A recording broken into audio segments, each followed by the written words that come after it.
No, I like it when a song ends like that. That's a good thing. That's a very good thing. That was cool. And it's like a show, and it's awesome. And it's anything goes. That's and right. anything does go. I have interesting stuff. Happy Wednesday, children of the lawn. Okay, you're going to see how long the delay takes to get to her station now. Oh, That's how long. That's our doggies through the years as puppies and adults. That's right. I don't think I have a puppy. Well, yeah, Cody's puppy-ish in the corner, the top corner. Bean is definitely, you got double puppy Bean. You got giant Remy, and I think there might be, I don't know. And you got two blues.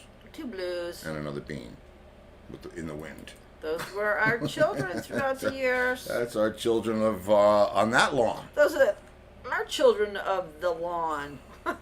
And the good news for them is they have all lived in Florida. Yes. Well, Cody lived most of his life in New York, though. Yeah, but he lived the good part down here. That's right. No stairs, no hills, no snow. worries, swimming pool, you know. Yeah. That was a gift. So everybody's saying they're hot, they're humid. Man, really, you guys ought to come down here. We're hot and humid most of the summer. Well, it just doesn't feel that abnormal to us. I mean, you know, it's because our weather isn't really changing. I'm looking at the map every night, and I'm seeing it's like the middle of the country, and they don't even show Florida. It's like somebody lost a bet. But I said to Steve, that's a good thing when they don't show you. That means nothing bad. Yeah, but it's not a good thing. You know, it's not. I mean, it's not a good thing. Well, it's a good thing for us. And the way, you know, I say to myself when they say, "Oh, this is the hottest day since 1904." Well, wasn't it the end? You know, not that I do not. I certainly believe that we must take care of the earth and the environment. But let's not how get freaked gloomy. out did they get 100 years ago when this shit happened? They must, you know, did they think it was the end of the world then? I don't know. Anyway. Wake up call. Oh, we got the OG in the house. OG, oh man, I got stuff. Oh, you're going to love today's show. I got dancing girls. No. If you like Tuesday, you're really you are not going to, no. I can't even, they can't go there. I can't tell that joke anymore. No, you can't. No, you cannot tell that joke. That's really too big. Well, no, you could tell it. I could tell it. Should I tell it? How can you tell it? Well, because I can't tell you how I'm going to tell it. Okay, tell it to Frank. Okay, Frank, you want a little humor? I think he always wants some humor. Guy passes away, wakes up in hell. And he said, you know, I knew it, man. I screwed up my whole life. I partied like an idiot. I did stupid stuff, and now here I am. Sure enough, Satan comes walking up. He says, "Hey, how you doing?" He says, you know, I'm new. I just got here." He says, "Oh, I know. He said, "You don't look happy to be here." He said, "Well, this is hell, isn't it?" Said, "Yeah, it is, but, you know, maybe it's not what you've heard." He said, "Let me ask you a question. When you were alive, did you like smoking cigarettes? Like tobacco in any form?" He said, "Oh, yeah, I used to smoke cigars, and I smoked a pipe for a while." He said, "Well, you are going to love Mondays, because Mondays, we get the finest tobacco from all over the world." You can just stop that now. Oh, look what I did. I'm floating inside. He saw me without my wiring. Uh-oh. Yeah, that's a problem.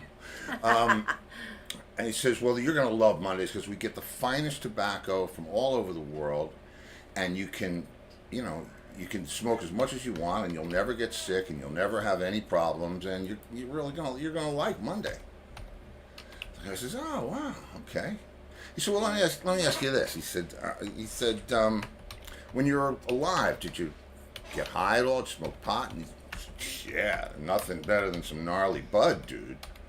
So he said, "Well, then, man, you are going to love Tuesday, because Tuesday we get all the smokable drugs, the best of the best, and you can smoke as much as you want, as long as you want, and it's never going to hurt you. You're not going to overdose, and you're not going to, you know, you're going to love Wednesdays. Is it Wednesday? Am I up to Wednesday already? I think so. Tuesday? Wednesday? I don't know. I was Cigarettes? writing. No, Tuesday. So then he says, well, let me ask you this: did you used to drink when you were? He said, yeah, that's probably the number one reason why I'm here. Alcohol went through me like cash through an ATM. He said, well, then, man, you are gonna love Wednesdays. Are we on Wednesday? Because Wednesday we get anything we want, all the alcohol from anywhere in the world, and you can drink as much as you want. You never get sick, and no disease, nothing. You're gonna love Wednesdays. So then he says, let me ask you this. He said, just on a side note, when you were up on Earth, did you get into kinky sex at all? Did you get into sex? I said yeah, I like sex. He said, really? He said, yeah, I'm like, I'm a normal guy. I had some girlfriends. I was married, He said, oh, okay. He said, did you ever do any role playing? And he said, well, let me ask you straight out. How about some hardcore bondage? Are you ever into that? And the guy said, no, I'm not into that. And he said, well, then you're not going to like Thursdays. But yeah. I'm waiting for the horizon. You're not going to like Thursdays. You are not going to like Thursdays. Nope. It's tough, you got to modify all these jokes. I mean, did you hear about the drummer that broke his arm raking leaves? He fell out of the tree. Okay. Okay. What? Okay. Okay, we have a really big shoot today. Yeah, we do have a big shoot tonight. And tomorrow, just FYI, kids, we by popular request, as lizards go over the cameras, not these. By popular request, we're going to throw back to the Jackie the Joke Man Martling show. That's right. We're going to be repeating that show tomorrow. It's a great show and worthy of a rebroadcast. So then, that's, Definitely worthy. Yeah, oh God, yeah, he had us laughing the whole time. Yeah, it was, and us, we like to laugh, right? Yes, we do. Okay, so let's see. What's up first on the hit parade? First on the hit parade is riding on the bus in the Cincinnati trade. I'm going through my video stuff, so I have like this whole library of stuff that I digitized over the years. And believe it or not, I know where some of it is. Oh, they're all yay, and about Jackie the Joke Man. Oh, good. Yeah, listen, it's, it's what we're here for. Yeah.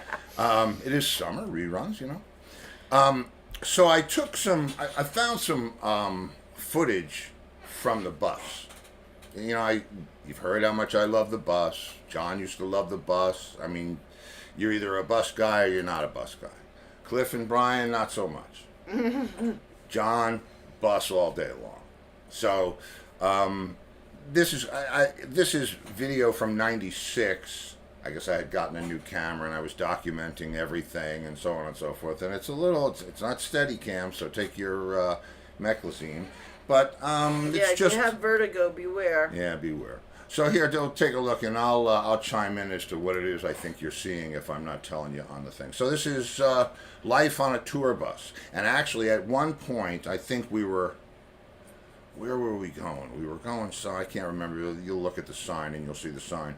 And we wound up in Cincinnati, and we had to trade buses, because I don't remember why, but we had to switch out of one bus into another bus, and this is that.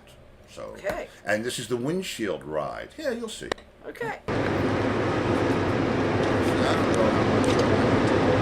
Home of the Cincinnati Kid. Yeah, kid, you're good. Yeah. Oh, yeah. Well, that's where we're staying? What does it say? Oh, Louisville okay. and Lexington, Kentucky. Yeah. There's that. Oh, I can see my room. Somebody's in there. Here we are. Nighttime. Time to swap out the buses. So I'll let you enjoy some. Saying goodbye to this one and hello to this one.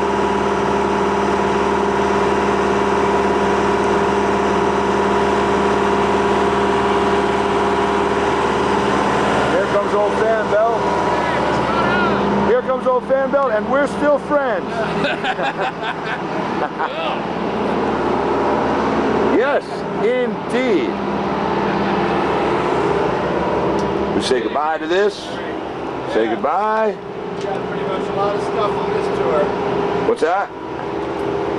We've been through something. Okay, that's that one. Now we move into the new one. You got to realize, in the back of the bus there, that was John's little cave. And you know those spiders that live in the cave and they open the door? That's what it was. So just, just keeping you on point here. Okay, continue, please. Okay.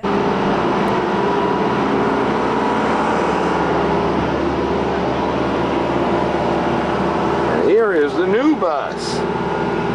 Another escape hatch, so we know we can get out.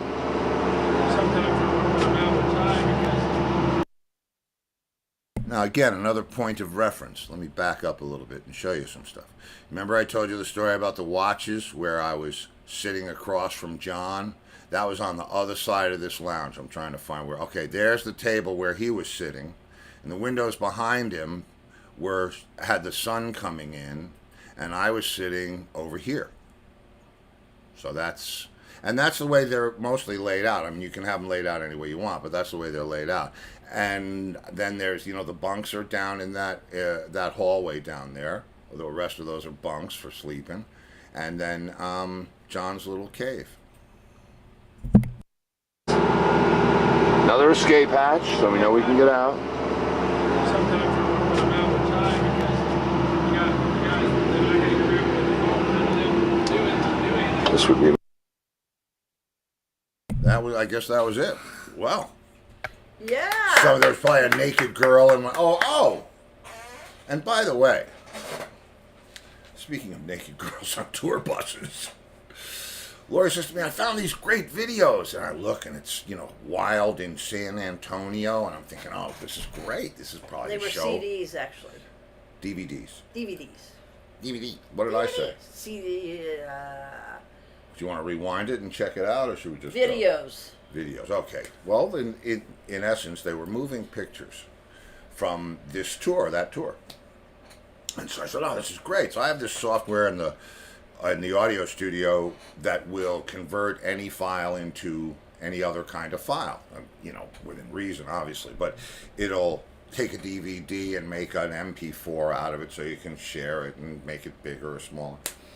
So I said, oh, this is great. So it's the kind of thing where it does it in real time. So you put the CD in, you start it. The first thing that I see at the top of the DVD, is the four of us bowing on the stage. And I think, oh, this is going to be great. And so then I leave because I know it's not going to be done for an hour. And rather than watch it drag along to this and that and the other thing, I figured I'll just scan through it later. And so I did that. And it's nothing but strippers and crazy girls and... Drunk. I mean, man... Like, whatever you've seen on MTV, it's nuts. Gail says, do you guys get any sleep on those buses? I sleep like a baby on the thing. That's one of the reasons I love it so much. Because you go to sleep where it's cold and wake up where it's warm. Oh, God. Yeah, some people don't like it. John, I think he could sleep on a cactus. But, but yeah, no, oh, God. And the thing about it is, that generator that you hear, You hear that the whole when time it's you're parked sleeping. and off, that thing has to be running, or you have no air conditioning in there. And I have that video too somewhere, but we're gonna let that one lie for a minute. Mm-hmm. And but it's kind of like, I guess if you were in the Navy, it's kind of like, I got a new ship. I'm going on a PT 109. Well, hopefully not. But you know what I mean. And it's you go in, you find your bunk, you store your bags, you have your stuff, and your big stuff. The big suitcases are stored in those bays underneath. It's amazing, and it's great. I mean, I love it. Do I want to do it tomorrow? Probably not. But if I had to do it, if I had a choice between doing a a private plane tour or a bus tour, I would do a bus tour in a heartbeat, regardless of the price, regardless of this and that. All things being even, I would do a bus tour, because if you've got a 12-hour run, you can get 8 hours of sleep, and you can still use your cell phone, you can still have entertainment, still stop to eat. Flying, all that glamorous G6 shit, keep it. I mean, there is something to be said going from Fort Myers to Clearwater in 15 minutes, but not every day. So, because you got to get up, you got to get to the airport, you're sitting in the thing, it's like this, where's the bus, a little this, it's a nice, it's nice. So what's next on the list there, producer? The art and the Who by Numbers. Oh, okay. This is an outtake. You no doubt by this time are aware of my film. Oh, wait. Now there's a question about... question. From Gail. Yes. Did you fly with the RZB or did you guys travel by bus? Fly. We flew. Nice. Yeah, we never did the bus. Well, you but did what like we would do is we would get a Sprinter. There was, back when we were touring, there was a service called Bandigo. And I don't know if it's still there because I don't have any reason to know. But it was like miniature tour buses made out of Sprinter vans. You see all these, like the Mercedes. They were all Mercedes. Mm-hmm. And they're gorgeous. It's like a mini tour bus. And there's no beds. Yeah, there's no beds, but there are captain's chairs. And if you needed to nod, you can kick back. It's like being in a private plane. Yeah. And it's nice. I mean, so... that's what we did in the Xander band. If we didn't fly, we flew everywhere, but we would fly and then hub out of a certain place, or, we did.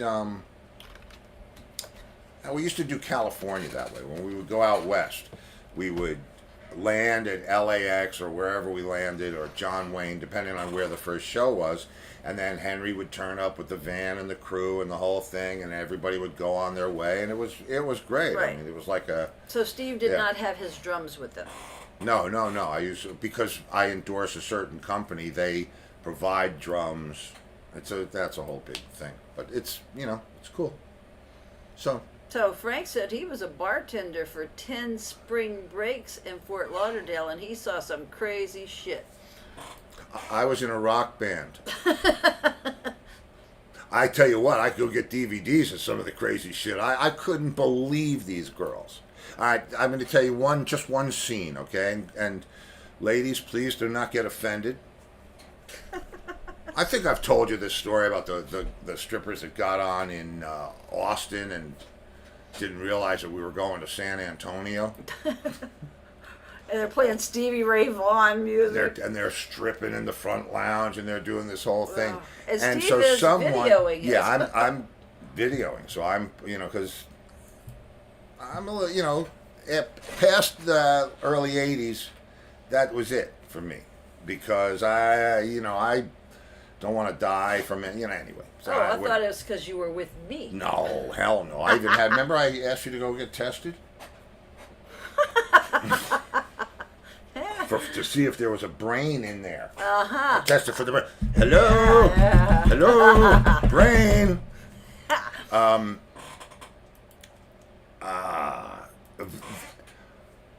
This is... The strippers in the 90s and the 2000s are much different than the strippers from the 70s. Much, much different. It's a completely different thing. They're all, like, a little tough. You want to see my tits? No, well... Okay. And this one girl had pierced nipples. And so I'm not going to say which one of the... She was on the bus, riding from Austin to San Antonio. Unaware of that she was riding from Austin to San Antonio. And, or maybe it was the other way around. I don't know. I have to look at a book. But either way... and I thought that we just paid for a cab for it, but they came up to the room. They were like all on that floor. I saw that. And so this one girl has pierced nipples, and she said, "Oh, you want to see it?" And she takes 2 tour passes, right? The laminate with the identification on it. She puts one on each nipple and starts spinning our tour passes around. And John's like, "What? What?" And anyway, It's pretty skanky. it's skanked to the 10th power. Okay. But it was fun, and I mean, I don't think our female fans really want to listen yeah, to they this. do. They want to know how repulsive it is at this point. I don't think so. I think they want to see the art and the Who by number. Okay, well then why don't we show them now? What is that, number 2? Yes, number 2. Okay, this is an outtake from my film, and as I said, I'm sure you're well aware of the little art film that I made. But a lot of these clips didn't get used. A lot of stuff, we did 10 hours at John's house of just talking back and forth. Oh, you'll see. Here, take a look. Kept the music side on, obviously. I was playing like sort of something like 5 nights a week in the band while I was working in the tax office.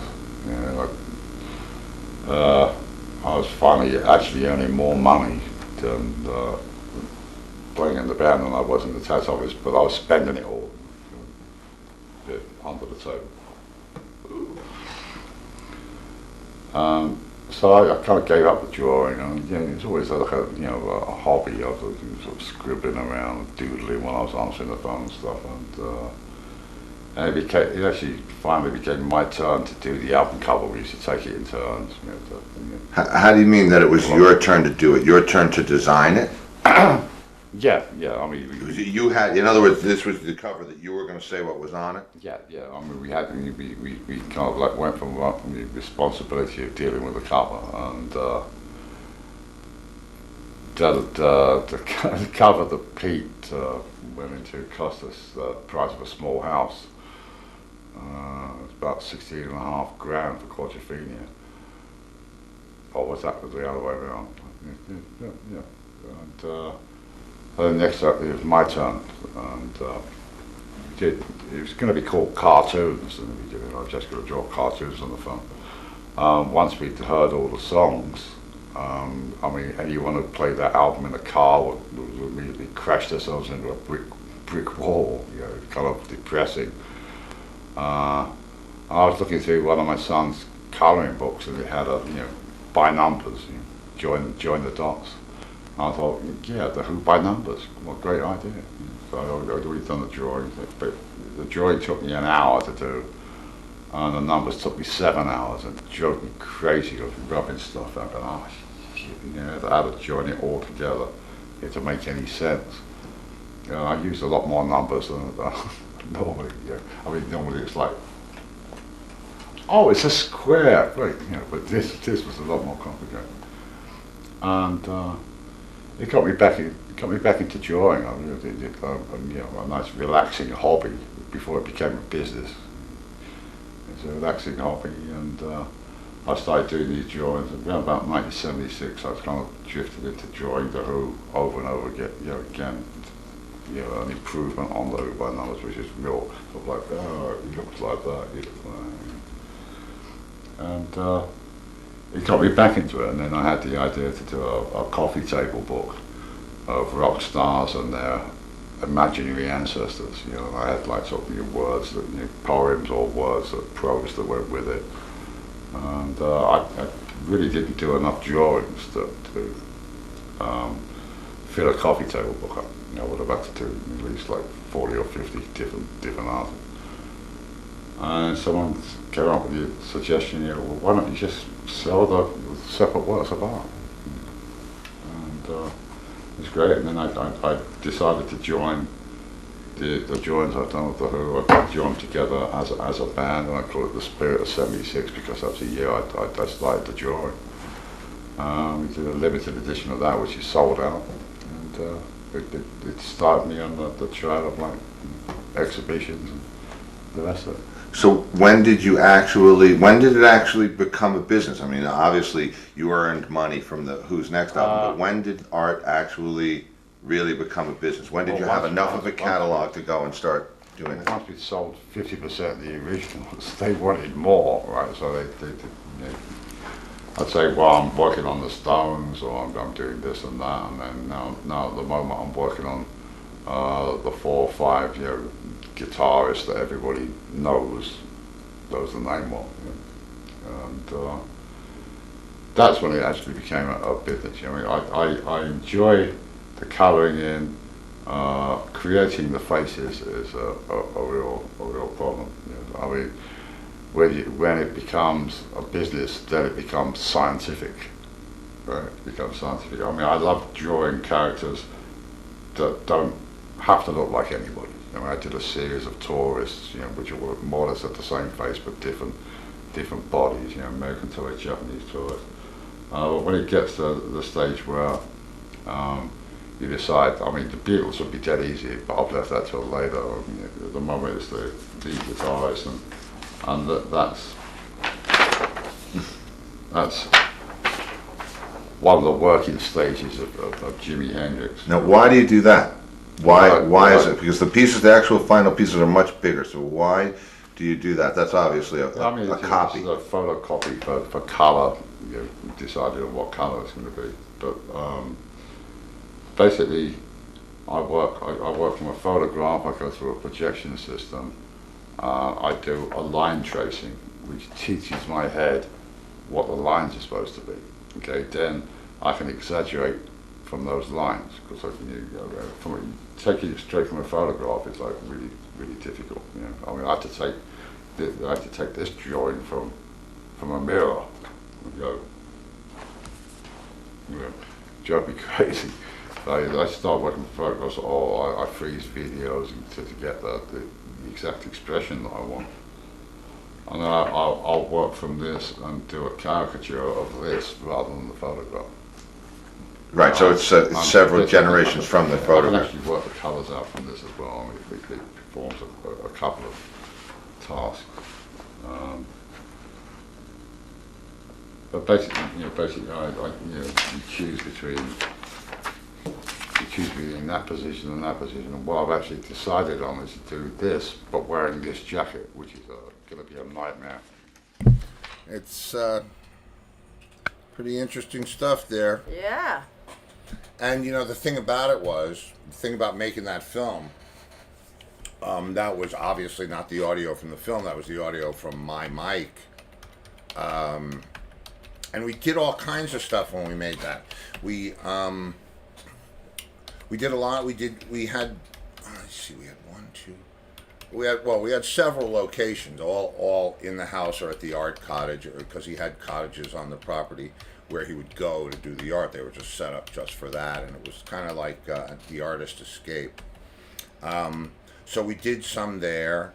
We did him in the bar. He had, the Barracuda Inn, so we did him there. We didn't do any studio stuff. We did a lot in the dining room where you saw, and we did some fun stuff around the property and so on and so forth.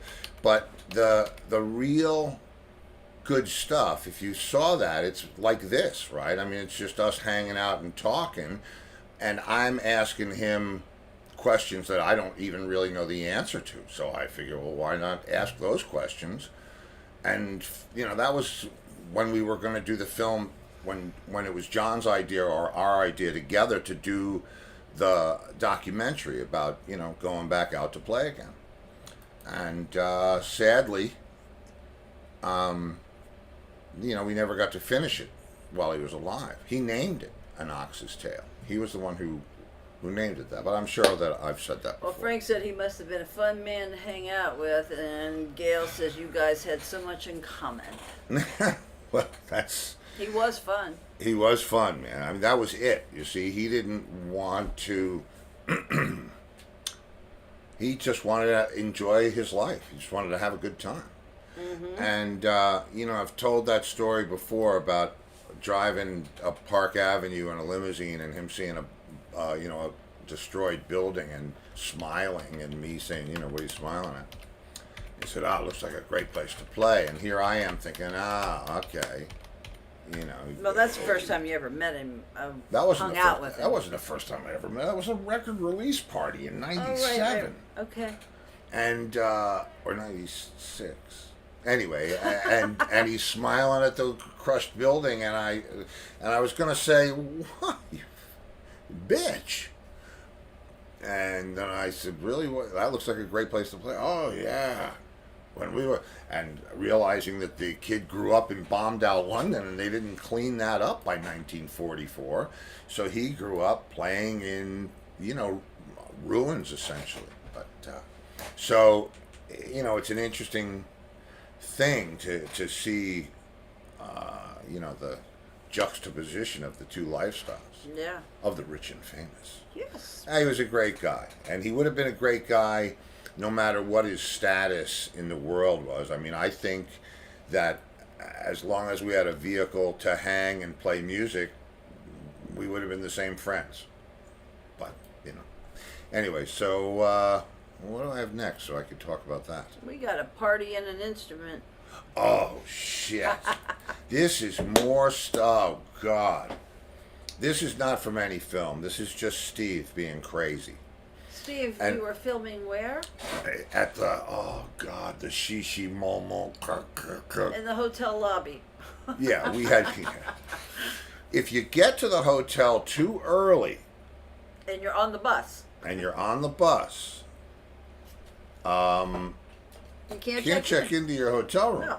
because it's not Because, available yeah, yet. there's like, 10 rooms. And I don't know that I've ever been in a hotel lobby quite as busy as this one.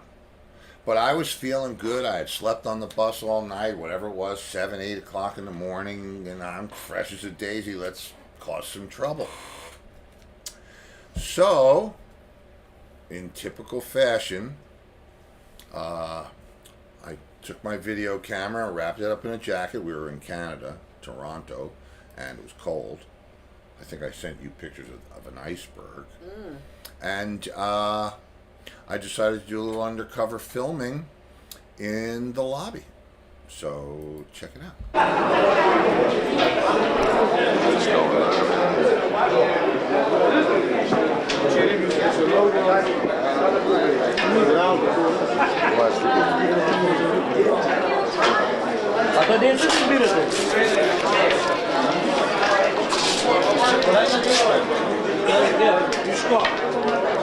Don't tell me. Let me guess.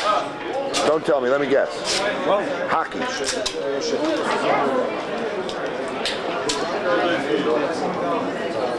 Some serious Can't shit say in what. Canada.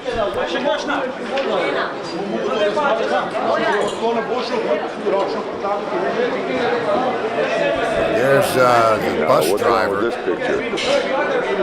trying to talk us into some early rooms.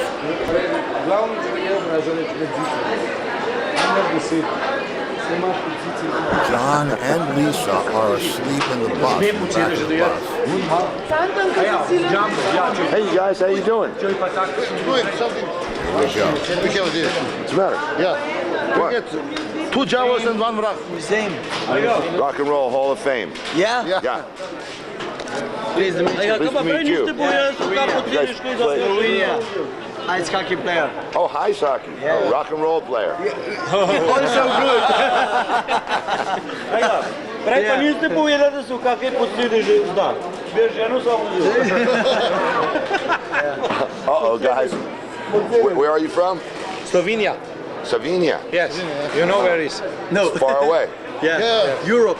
Oh, Europe. Middle Austria, Vienna. Oh, yes. And See, I was Italy. born for this Rome. shit. Middle Slovenia.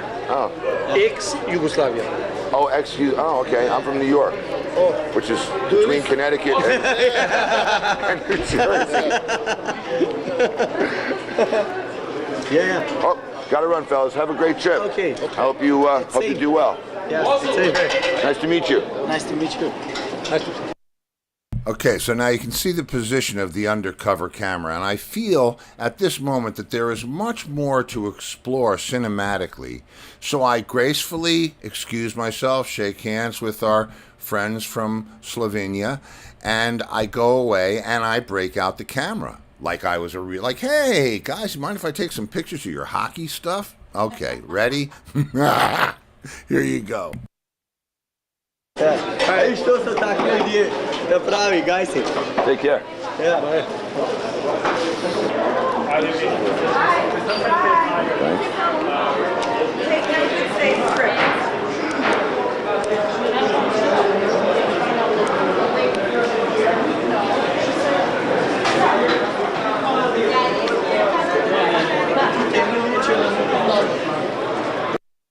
Now, as you can clearly see, the camera is exposed. And who knows what's going to happen next. Hockey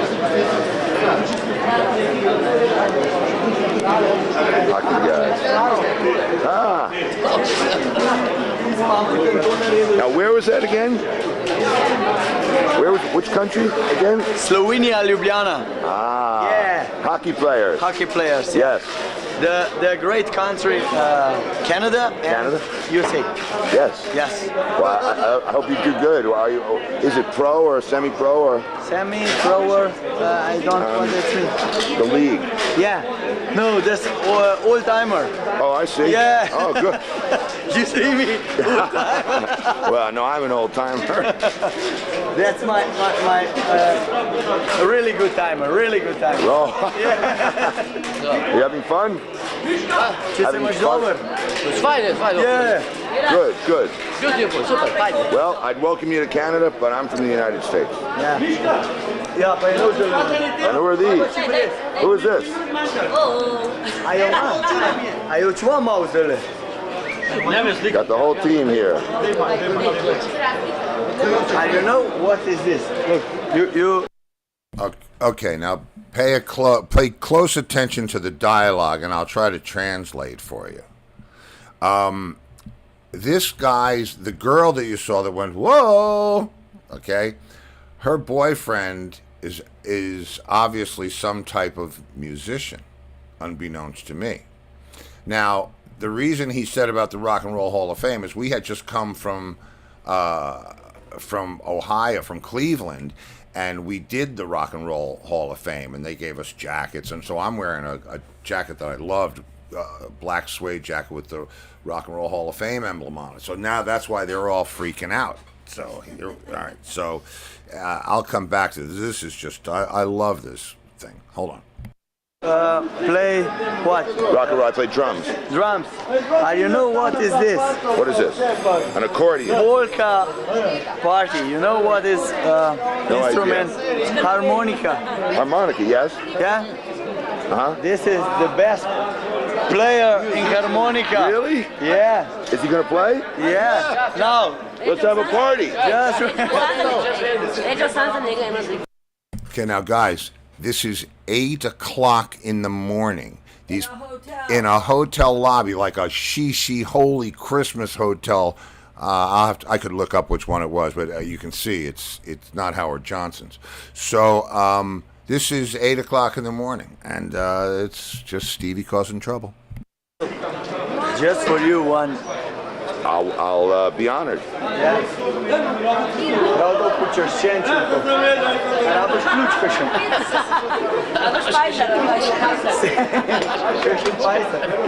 Whoa! Ja. Ik ook stil sneeuw.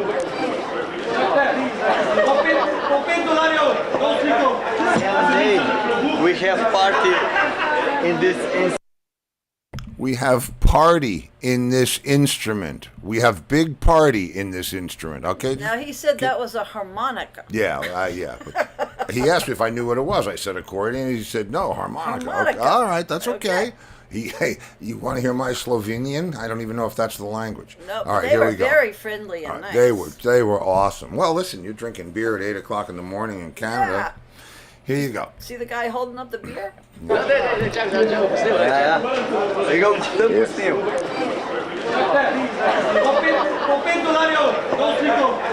Hey, we have party in this instrument. You got a party in that instrument?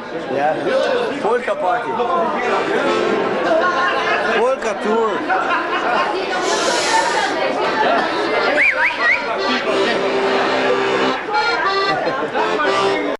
By the way, that would be me whistling for the patrons to shut the fuck up, so we could have a party in this instrument. Quiet down. Polka tour.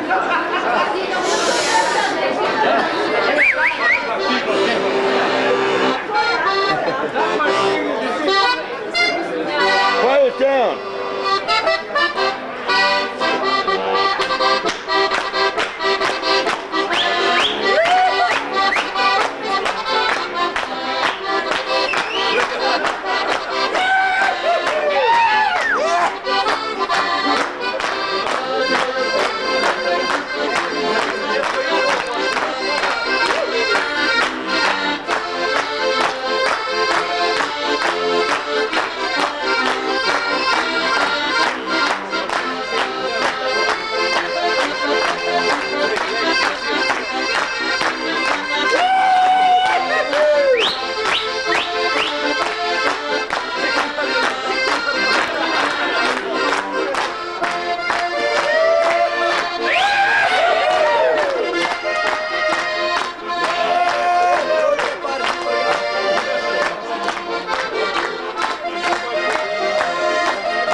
And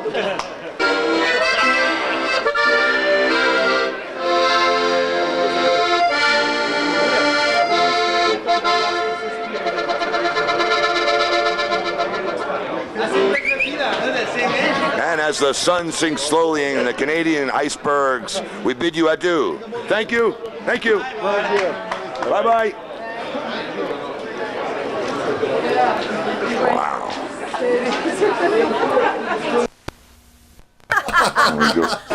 Wow. Now imagine if you were sleeping in that hotel. Imagine if you were sleeping on the bus with Lisa. I'd rather be in that hotel sleeping. Yeah, but they They said were we got happy. Oh shit! Yeah, they were leaving. They were just getting up. We were wanting to go to sleep. Cutie said, "Come on, everyone, get off the lawn chairs and dance." Shit, man! I tell you what, That was great, right, Frank? Frank thought that was great. there's a couple of ways. He to was go. one more time. He said, The guy kept playing. I was like running out of batteries. Oh, The guy my was, gosh. He did a whole kind. There was a party in that instrument. Oh, we have big party in this instrument. And they did. They really did, boy. That guy. I mean, and his girlfriend. You see, it's always the girl. The girl that went, whoa, and then she turned to the guy. Well, she needs him to show Go get off. your harmonica. Sue says a party for sure. That's right. Holy Christmas. He was very good. He was He very could have been good. on Lawrence Welk. Myra and Florin, watch out. No. Well, whatever. Yeah. He was, yeah. Well, I think he's more valuable to the hockey team. But it was, Kitty said Frank was the first one to get up out of his chair. I just have some fun, man, if you're going to be there. Because you can do one of two things in a situation like that. You can stay on the bus and bitch, how come they got here so early? Or you can you go. can bitch that you got there early because your rooms weren't You ready. go find a hockey team. Or you can go find a hockey team and make a little documentary. With a party in that instrument.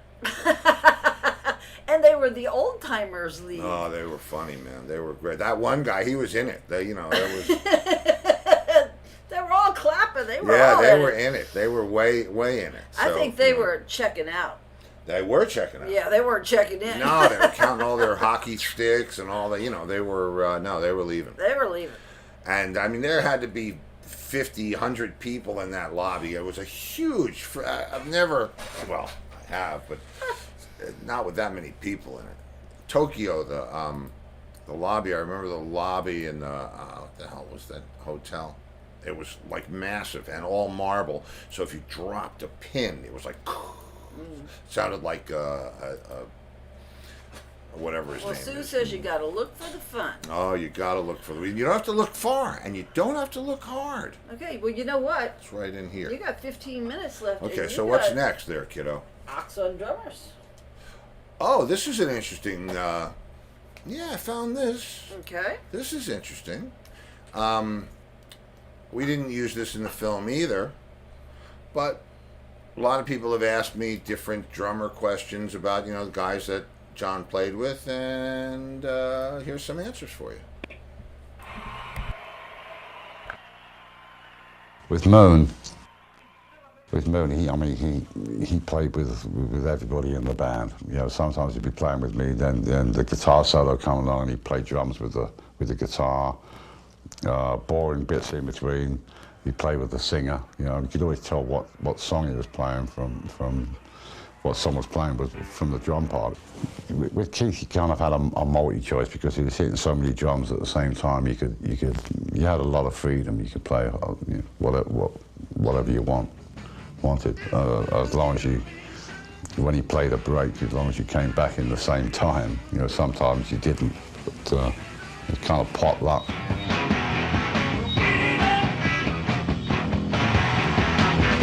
I played with a lot of other. Let me just stop by saying that I left the director alone, the cameraman alone in the room, because one of the things that he wanted to ask was about the different drummers. So I wasn't here for this, and, I just don't want you to think he's talking to me, because he wasn't. Drummers on solo albums and stuff like that, but when we were playing Who's Stuff with Kenny Jones, it was a lot different, much more tidy, sort of straight drummer.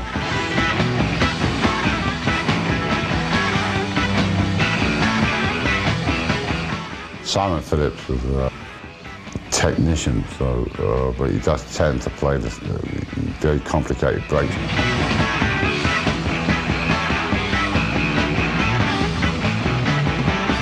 And then Zach is a little bit freer. There's a cross between Simon Phillips and Kenny in a way. He's a very tight, sort of dominant sort of beat drummer. He'll look at you when he plays the breaks, expecting you to play exactly the same thing. I kind of sort of pass the message back for him to watch me a lot more often, because I'm not going to play the same fucking thing over and over again.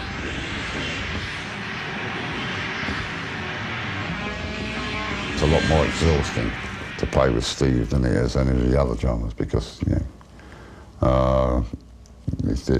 expect you to act like a flipping athlete, and, play better the next day than you did the day before. I get a lot more freedom with him, but he tends to follow me a lot more, which is a lot easier for me, because I can more or less play what I like.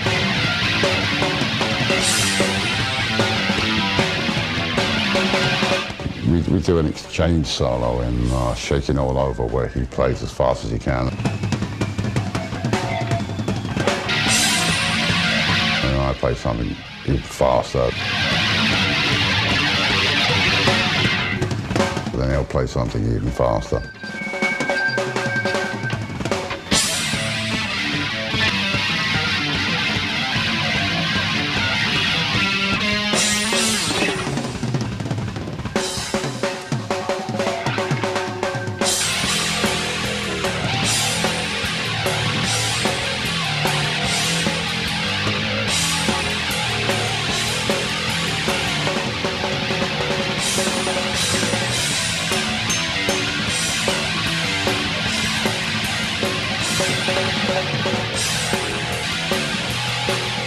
The original idea with me writing was I was going to write, my manager, Kit Lambert, suggested that I write horror songs for children, because kids love things about bogeymen and stuff like that. Well, anyway, this is going to cut, so there we go. All right. Yeah.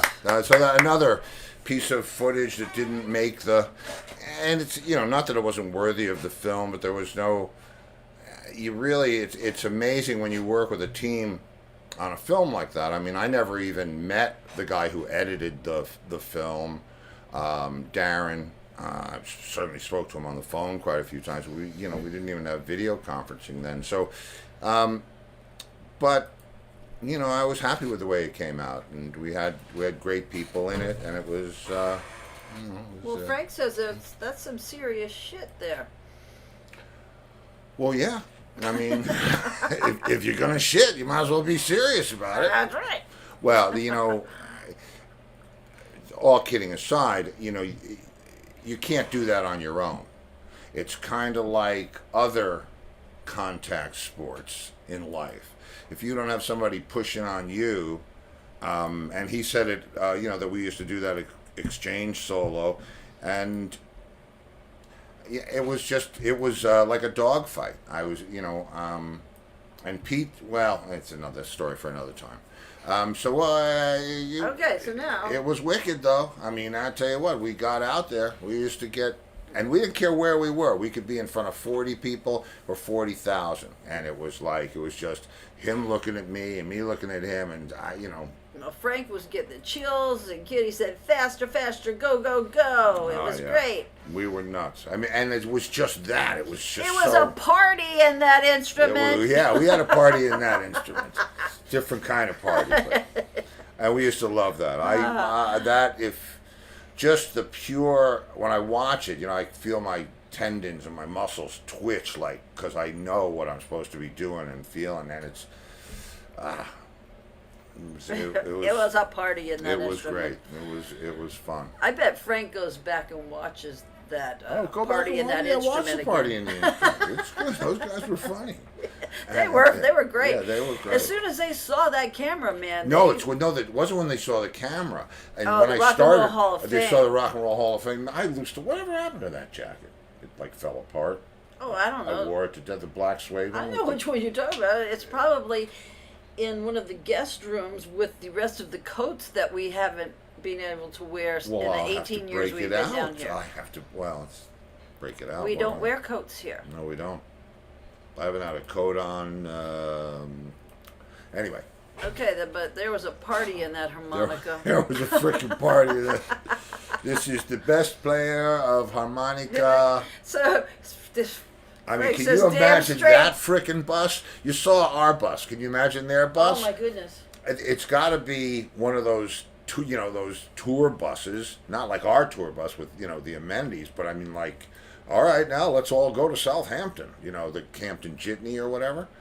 And I can imagine they put that guy and his girlfriend in the back and it's where they have the party in the instrument. Mm-hmm. And I can't even imagine, because do you think everybody likes that at 10 o'clock in the morning? I'm not sure. 8 o'clock.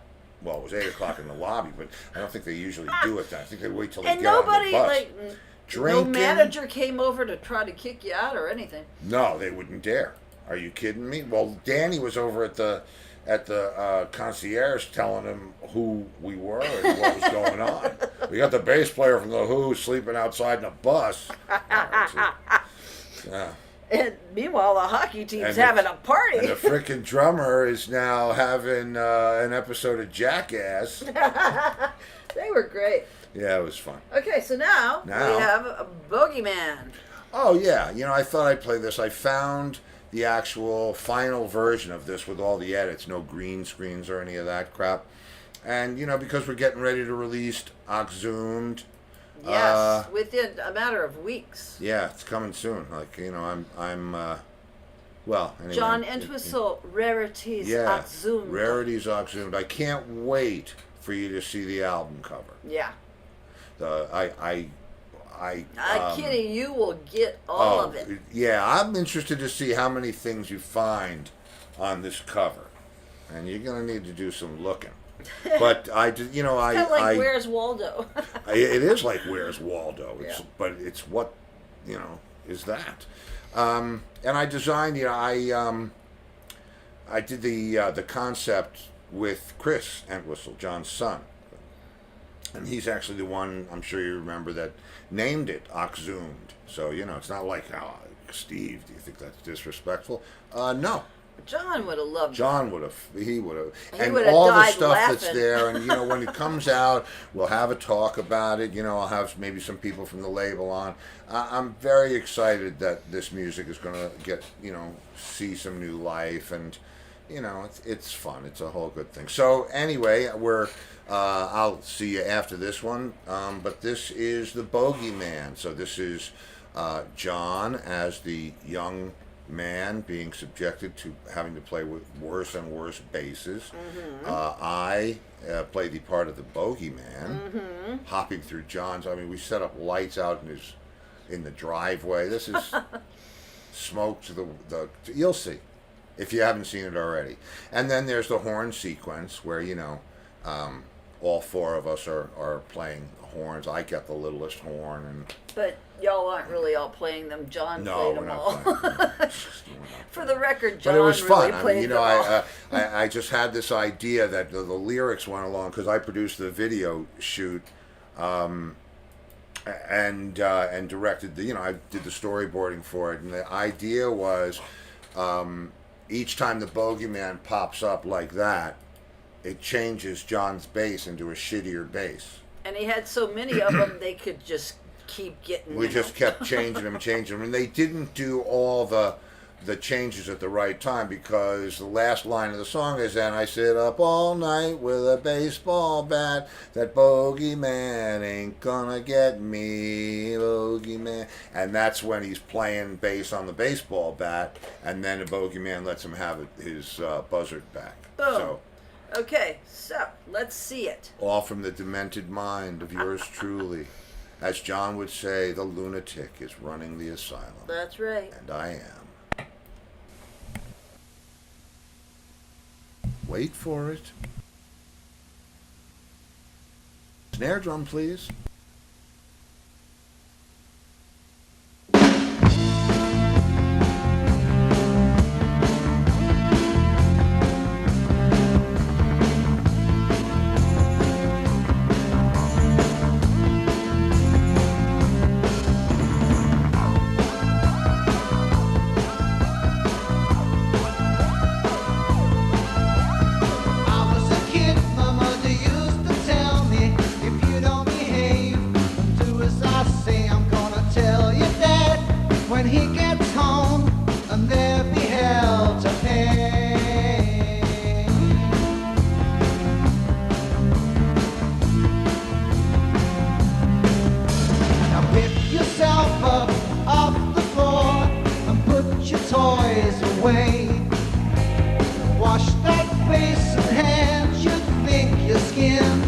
turning gray.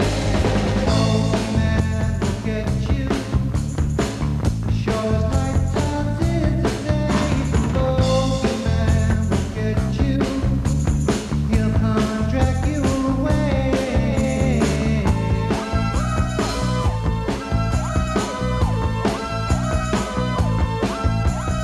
Sit up straight and eat your greens. Stop playing with your food. Don't pick your nose at the table. Go straight to bed. That's very rude.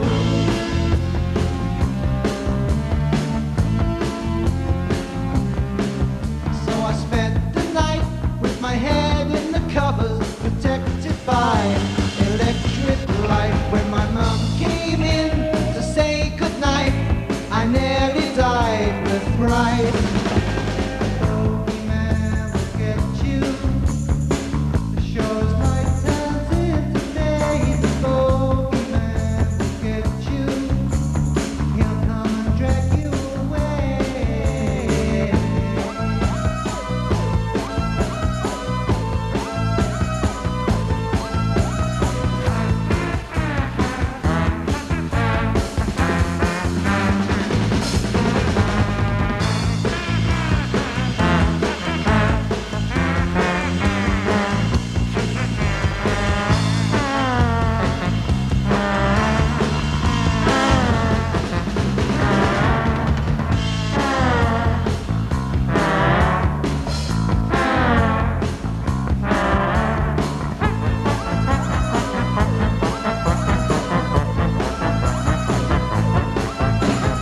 I've grown up, I realize how silly kids can be. Now I sit up all night with a baseball bat. That bogeyman ain't gonna get me. Get you. Sure night turns into day. The bogeyman will get you. Come and drag you away.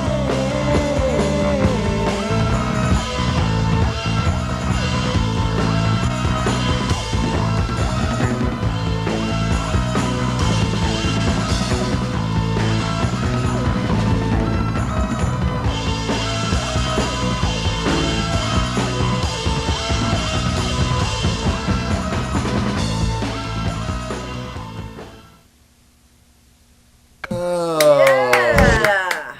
the bogeyman will get you. And I'll tell you, I'm sure that you know the story, or maybe you don't know the story, but that was Keith Moon playing drums on that track. Right. And because we were looking for more songs for that record and we couldn't find them, and we had to meet the criteria of the show. Those were the characters from the television show. Children's show. It was a Vampires. children's show, so you have to be careful what you say and do and so on. And John was looking for the tapes and couldn't find them, and all of a sudden he He's up said on the third floor. He's up on the third floor in A the tape haunted room, floor. and the tape. He's leaving the room, and the tape goes bang. One of the 2-inch, the big boxes. And he looks at it, and he couldn't see that it was the tape he was looking for because it was written on the face of the box and not on the spine. And when he looked at it, he realized, oh, Bogeyman. And Back on the Road, I think we're both on there. And he said, we could finish these. And I said, do you know... Wait. You're not even going to address the fact that that one tape that he was looking for just fell off the shelf? Okay, yeah, it fell. I think Because he maybe- would say, he didn't realize that it was Keith Moon that played on the thing. So when we got there and he played it, because he discovered it when I was in New York, and when I got back there, he played it for me, and I said, because he was wanting me to redo the drums on that, and wanting me to redo the drums on Back on the Road. Well, Kenny Jones played drums on Back on the Road, and so I overdubbed my drums on top of his, and then we used the old vocal and John's piano part, and we assembled the rest of the song. But when he put on Bogeyman, I would have had no problem, but I said, are you sure you want to record over that drum part? And he said, why? And I said, isn't that Keith Moon? And he goes, Wow. And then he tells me the story about the, Yeah. the tape falling over, and he goes, And there were lots of tapes in there. And he Anyway. couldn't find it. couldn't find it. And all of a And sudden, old Mooney knocked here it you over go. for him. So, Oh. so what? That's our show for That today. is our show. Yeah, that That- flew by. That really flew by. You guys are so much fun. Thanks for coming over. Okay, well, tomorrow night, remember, All right, the Throwback rerun. Thursday. Going back, Throwback Thursday to the Jackie the Joke Man Martling show. So Get ready to laugh. get ready to laugh. Right. And we'll see you here. And if we don't see you in the future, No, if we don't see you in the pasture, we don't see you in the future, we'll see you in the pasture. And this would be the pasture. We don't see you in the future. We'll see you in everybody the liked the pasture. show tonight. Okay. Well, that's good. Yeah, yes. Yay! Okay. Good night, everybody. Good night, everybody. See you tomorrow. Take care. I know.